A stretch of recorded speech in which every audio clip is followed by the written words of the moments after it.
Good afternoon friends. आइए आज हम बात करते हैं भारतीय दंड संहिता की सेक्शन 11 से लेकर सेक्शन 28 तक की सभी सेक्शंस की। ठीक है।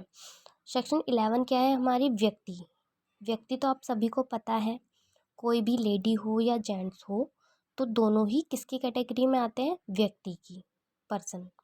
सेक्शन 12 है हमारे लोक। लोक मीन्स पब्लिक। सेक्शन 13 क्वीन, जो कि निरसित कर दी गई है, मतलब कैंसिल कर दी गई है वाली धारा। सेक्शन 14 सरकार का सेवक। अब जो सरकार का सेवक कौन होता है?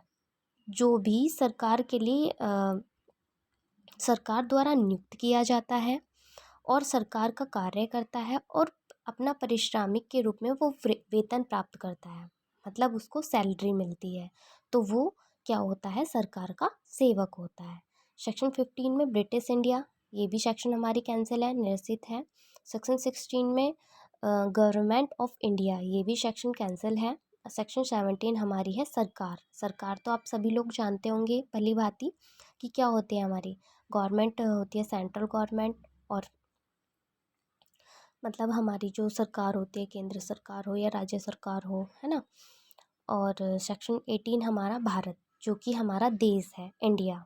सेक्शन 19 में न्यायाधीश, कोई भी जज, चाहे वो हाई कोर्ट का जज हो या सुप्रीम कोर्ट का जज हो या सिविल कोर्ट का जज हो, मतलब जज की जो परिभाषा है वो सेक्शन 19 के अकॉर्डिंग आईपीसी में दी गई है। सेक्शन 20 में हमारे क्या है? न्यायालय।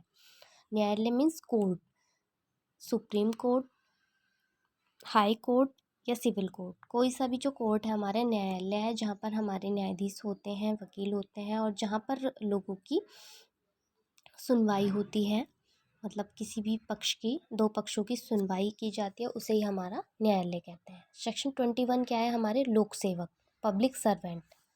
देखिए, सरकार द्वारा नियुक्त किया हुआ ऐसा व्यक्ति जो सरकार की सेवा में या वेतन में हो या किसी लोक कर्तव्य के पालन के लिए सरकार से फी या कमीशन के रूप में पारिश्रमिक पाता हो। जैसा कि मैंने पहले बताया सेवक का भी, उसी तरीके से सरकार का जो द्वारा जो नियुक्त किया जाता है ऐसा व्यक्ति जो सरकार की सेवा में हो, मतलब सरकार की सेवा में मीन सरकार का कोई भी कार्य करता हो, तो उसमें वो वेतन प्राप्त करता हो, लोक कर्तव्य के पालन के लिए सरकार द्वारा नियुक्त किया गया हो, ठीक है, और पारिश्रमिक अपना पाता हो, तो वही हमारा क्या होता है? लोक सेवक।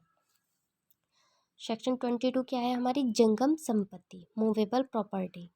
जंगम संपत्ति शब्दों से यह आश्रित है, इसके अंतर्गत हर भांति की मूर्त संपत्ति आती है। मूर्त संपत्ति मतलब हमारी मूवेबल प्रॉपर्टी जो होती है, किंतु भूमि पे वे चीज़ें हैं जो भूगत या भूमि के स्थायी रूप से जकड़ी हुई हों, इनके अंतर्गत नहीं आती। मतलब ऐसी वस्तुएं जैसे कि कोई खेत हुआ, कोई भूमि पड़ी है, मतलब जो बनी हुई भूमि नहीं होती है, जो इधर उधर नहीं जा सकती है, तो वो इसके अकॉर्डिंग नहीं आती है।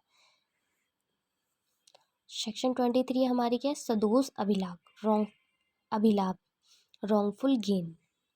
विधिवत साधनों द्वारा ऐसी संपत्ति की हानि है जिसका कानूनी रूप से हानि उठाने वाला व्यक्ति अधिकारी ना हो। देखिए, टोटली क्या है ये जो हमारा सदोष लाभ है वो क्या है? इन हिंदी लैंग्वेज क्या है?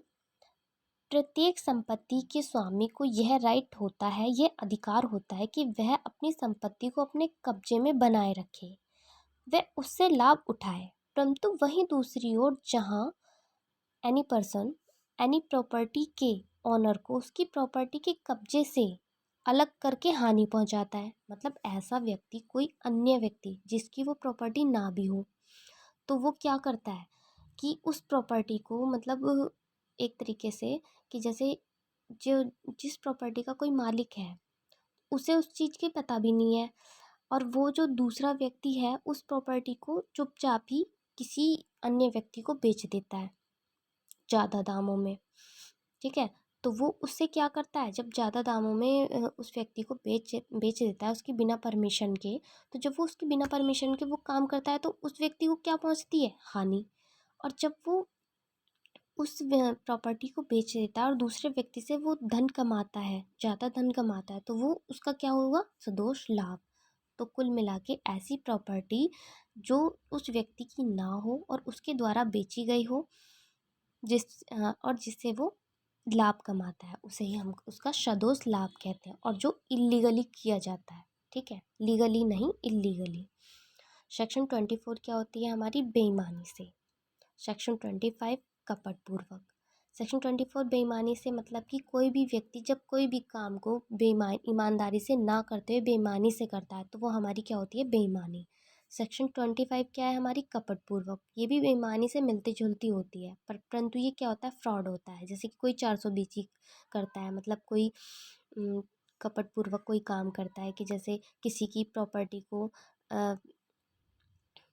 किसी की प्रॉपर्टी को बिना बताए मतलब बेच देना, या किसी वस्तु को अच्छा बताकर, और जो वो वस्तु रियल में अच्छी होती नहीं है ना, तो उसे बेच देता है, वो बेच देता है, तो वो क्या करता है, कपट करता है। सेक्शन 26 हमारी क्या है, विश्वास करने का कारण। कोई भी बातें ऐसी होती हैं जो कोई भी हमारा कोई केस है, ठीक है, तो उसमें कुछ एलिमेंट्स ऐसे होते हैं जो विश्वास करने के लिए कारण मतलब पैदा करते हैं, तो वो हमारे क्या होता है, विश्वास करने का कारण। सेक्शन 27 पत्नी, लिपिक या सेवक के कब्जे में संपत्ति, ठीक है।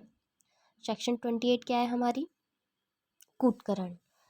जब किसी व्यक्ति द्वारा किसी वस्तु को दूसरी वस्तु बताकर तुलना की जाती है, अर्थात जो व्यक्ति एक चीज को दूसरी चीज के इस प्रकार सदृश बनाता है कि उसका आशय धोखा करने का था। मतलब कि कूटकरण एक तरीके का मिलावट भी मान लीजिए आप, कि जब कोई व्यक्ति दो चीज़ें मान लीजिए कि कोई व्यक्ति किसी व्यक्ति को कुछ चीज़ सेल करता है, तो जब वो सेल करता है तब तो वो दिखाता है कि हाँ, ये जब वो दिखाता है तो वो एक ओरिजिनल चीज़ दिखाता है कि हाँ भाई ये देखिए बहुत अच्छी है, परंतु जब वो उस चीज़ को उससे देता है कुछ समय पश्चात तो उसमें वो मिलावट करके दे देता है, वो एक्चुअल वो चीज़ नहीं देता उसे, ठीक है। तो वो हमारा क्या है, कूटकरण, मिलावट। किसी भी व्यक्ति द्वारा किया हुआ किसी चीज़ को उसी की तुलना में बिल्कुल वैसा ही बनाना, परंतु वो रियल में वो वैसी नहीं होती, ठीक है। तो उसका इंटेंशन क्या होता है, धोखा करना। जैसे एक दूधिया होता है, तो वो दूधिया क्या करता है कि दूध को जब स्टार्टिंग में वो स्टार्ट करता है तो वो तब तो वो एकदम गाढ़ा गाढ़ा दूध स्टार्ट करता है, ठीक है, परंतु जब वो कुछ टाइम उसके कस्टमर जब ज़्यादा बढ़ने लगते हैं और पुराने हो जाते हैं तो उसमें मिलावट स्टार्ट कर देता है, ठीक है। तो वही वो जो मिलावट है वही हमारा क्या है, मेन कूटकरण, मतलब किसी चीज़ की मिलावट करना। चलिए फ्रेंड्स, आज के लिए इतना ही काफ़ी है। धन्यवाद।